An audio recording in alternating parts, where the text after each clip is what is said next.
Friends రీసెంట్గా పూనం పాండే అనే actress క్యాన్సర్తో చనిపోవడం వల్ల ఇప్పుడు దాని గురించి చాలా ఎక్కువ డిస్కషన్ ఉంది.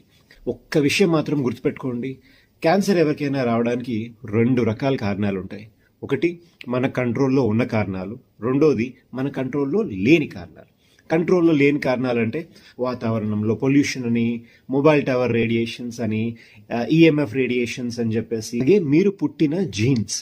వీటి గురించి మనం ఆలోచించి చేయగలిగింది ఏమీ లేదు.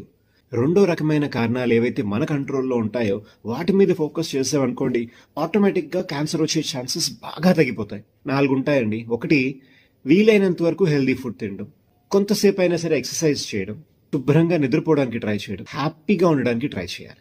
ఒక సిచ్యువేషన్ వచ్చినప్పుడు దానికి కోపం రావడం అని, బాధపడడం అని, స్ట్రెస్ ఫీల్ అవడం అది అబ్నార్మల్ కాదు.